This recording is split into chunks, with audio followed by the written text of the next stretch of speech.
Estamos de volta ao segundo bloco do Antenados ao vivo de sexta-feira e agora eu vou apresentar para vocês uma pessoa que eu acho que vocês não conhecem muito bem, mas ele é pastor, músico, pregador e apresentador do programa Galeria Clipe aqui na TV Boas Novas e também do Antenados ao geral. Ele sempre...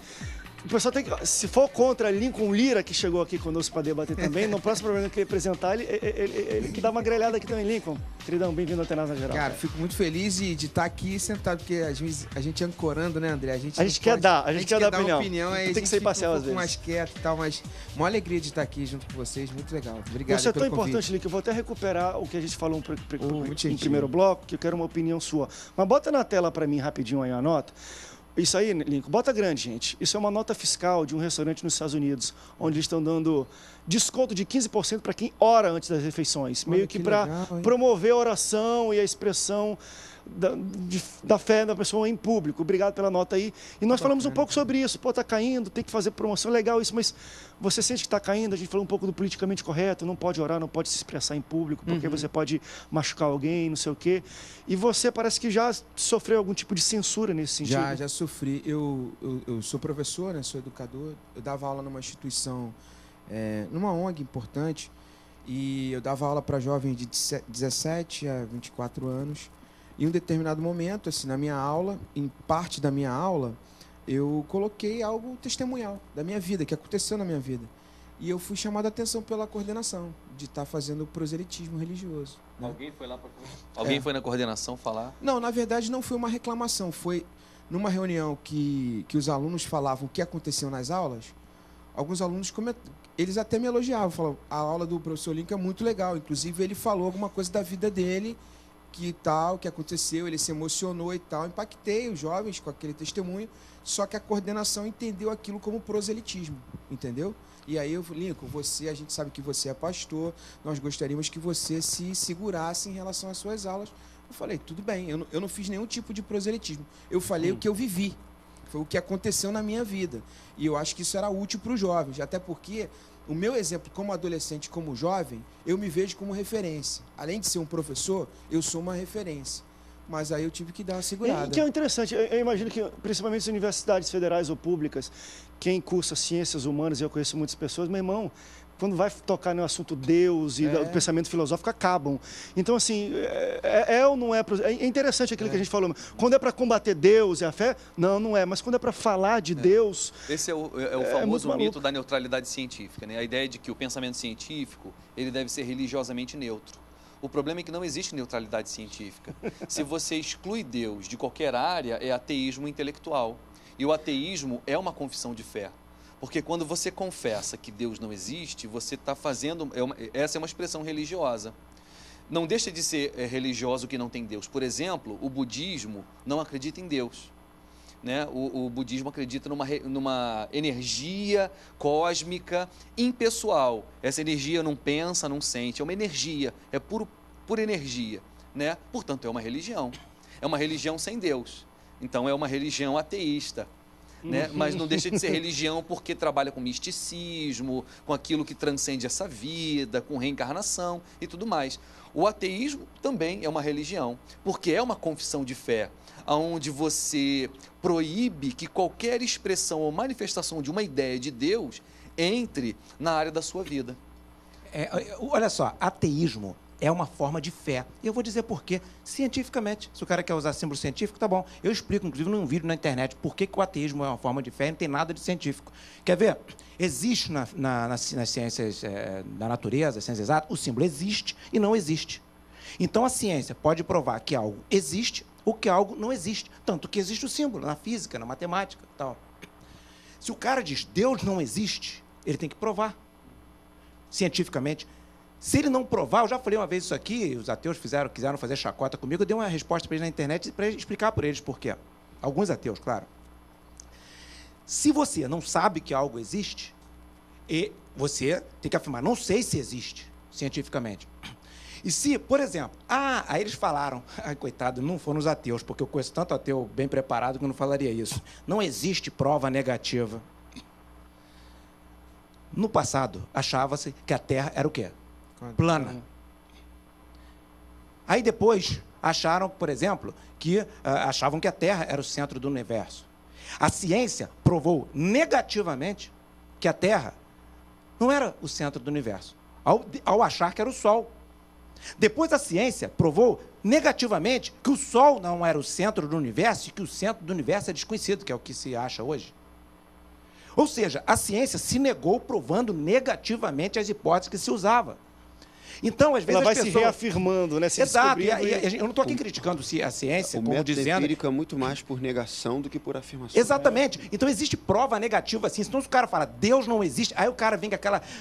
Desculpa, mas com todo respeito, e não são todos ateus que falam isso, me prova que existe Papai Noel. Se você acredita, quem tem que provar é você.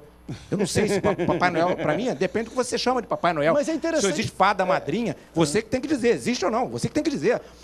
Agora, se existe, para mim, eu acho que não existe. Agora, o que você chama de fada madrinha? Então, esse negócio de dizer que Deus não existe, o cara tem que, para afirmar, o cara tem que provar. Se não prova e for honesto cientificamente, vai dizer, não sei se Deus existe. E foi muito bacana, acho, o exemplo do Lincoln, porque acho que um dos ambientes onde mais acontece, talvez, isso na vida... acadêmico, né? É um ambiente acadêmico, por causa do pensamento filosófico, das ciências humanas, e ela está permeada de afirmações ou negações religiosas, além de científicas, que, querendo ou não, André, Deus existe, não existe.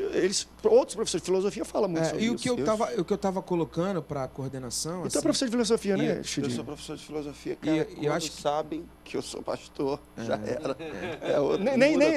Não dá para dar aula aqui. Muda tudo, o assunto muda, a maneira como eu tenho que dirigir a aula, as perguntas mudam, você percebe a sede, até aqueles que existem. Porque o questionamento existencial independe de religião. Perfeito. E a filosofia sempre tentou explicar algumas coisas de questionamentos existenciais, tanto individualmente quanto coletivamente. Aí vai para a sociologia, dentre outras coisas. Mas é interessante. Você é pastor? Eu sou. Então você parte do ponto da fé para compreender filosofia. Não, parte do ponto da fé para compreender minha vida, porque eu entendo a fé como uma relação com Deus. Agora, é minha expressão. Eu respeito a sua. O que é interessante é que qualquer ciência, ela parte do ponto da fé. Porque todo pressuposto é um pressuposto de fé. Perfeito. Né? Então, porque se você tiver como provar que aquele seu pressuposto, aquele princípio é verdadeiro, então o pressuposto que prova ele é o pressuposto. Né? Então, o primeiro pressuposto de todo raciocínio, ele é um salto de fé. Né? Você parte daquele pressuposto. Max Weber fala que sem pressuposto não há ciência, tem os pressupostos. Não, e também, não querendo ser tão filosófico, o mundo acadêmico ele é fruto do empirismo, assim, da observação da prática. Tudo que é devidamente academicamente observado, descrito, do que é feito estudo, é fruto da observação. Então, o que eu falei para a coordenação é que eu falava daquilo que eu vivi.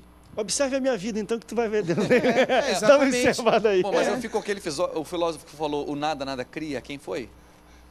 Eu vou procurar aqui no pastor Google, que está participando se aqui é também. O professor de filosofia deveria saber, né?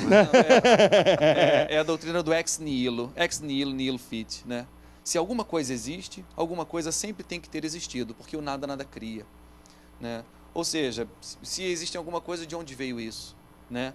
Portanto, essa é uma prova filosófica, né, de que tem que existir um ser não criado, autoexistente, que criou todas as coisas. Porque a ideia de que as coisas surgiram do nada é ilógica. Né? Vontade de fazer um programa só sobre isso, um pouquinho aqui, o pensamento vai ser forte demais. Deixa eu botar uma outra notícia. Vamos filosofar um pouquinho agora de coisas do dia a dia da igreja. Na verdade, ontem nós fizemos um programa sobre humor na igreja. Foi um debate acalorado, desde a abertura até enfim. A gente falou um pouco sobre a abertura do ambiente da igreja, né, e de sua liturgia para o humor. Pastores foram contra o uso do culto para a prática, porém acham interessante que congressos, acampamentos e outras situações pontuais, né, tem espaço para se ter esse tipo de expressão. Vamos por aqui, não sei o quê, um stand-up realmente para dar uma relaxada bacana no pessoal. A gente vai ver um exemplo disso na prática, um humorista evangélico muito famoso na internet, o Jonathan Nehmer, que no congresso, no Diante do Trono, da Igreja da Lagoinha, para jovens, ele fez um stand-up de 9 minutos. A gente vai botar uns 30 segundinhos, foi muito engraçado, mas para você entender do que nós estamos falando. Veja só. Como seria se o Lula fosse pastor evangélico? Seria mais ou menos assim. Irmãos, irmãs, pai, é um motivo de muita satisfação estar aqui na igreja do presbítero Palocci, do evangelista genuíno. e da diaconisa Dilma. Olha isso. A Bíblia A Bíblia. é muito clara quando fala que nós tem que devolver 10% de tudo para Deus. Eu já fiz a minha parte. Muito bom. Para quem teve gente que não entendeu ainda, né? Enfim, não vou nem explicar não, porque é sem graça explicar a piada para os outros. Bom, assim, bombou. Esse vídeo bombou na internet, todo mundo, assim, é uma prática agora. E ontem no programa vieram 2 pessoas que fazem isso, tem até agenda mesmo, vão de congresso de jovens e tudo mais. E o que foi levantado aqui, na verdade, foi assim, poxa, chegou para ficar essa questão desse tipo de humor, a gente vê isso na televisão, ganhando os palcos de teatro, entrando de alguma forma nas igrejas, acho legal esse tipo de expressão também. Porém, foi falado um pouco que, será que o culto, estou falando culto principal, ele é espaço para isso? Os 2 rapazes que faziam até falavam, olha, eu sou a favor de incluir na liturgia, tem o louvor, tem a hora do testemunho, Santa Ceia, vamos parar 5 minutinhos no comer em algum lugar, para ter para o pessoal relaxar, para abrir o coração. Aí, meu irmão, fechou o tempo aqui no debate, porque uns concordaram, outros não. O que vocês acham esse tipo de humor? E depois eu vou falar um pouco sobre pregação humorística. Eu acho assim, por exemplo, um dos caras mais famosos hoje no nosso meio é o Cláudio Duarte. E ele tem uma pegada a mensagem dele inteira. Toda de stand-up. Eu acho que é uma ausência, um hiato do corpo de Cristo. Eu particularmente não gosto. Não gosto. Ah, Lico, você é animado. Eu sou animado porque eu tenho consciência clara do formato de programa que eu tenho, mas quando eu prego é uma outra pegada.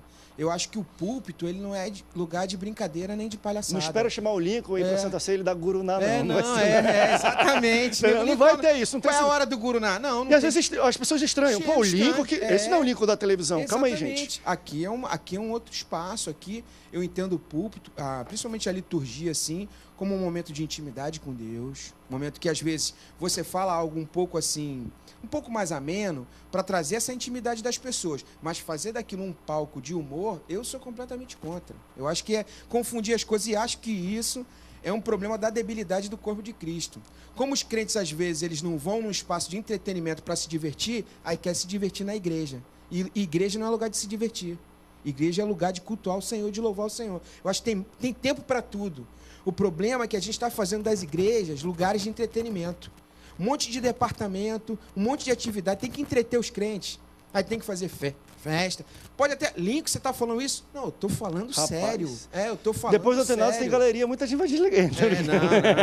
Não, mas eu acho que o galeria é um momento de ouvir música, isso aí, de se divertir. Momentos e momentos. Momentos e momentos. Agora, pegar o púlpito e fazer do púlpito um momento de brincadeira exacerbada, sabe? Falta de seriedade.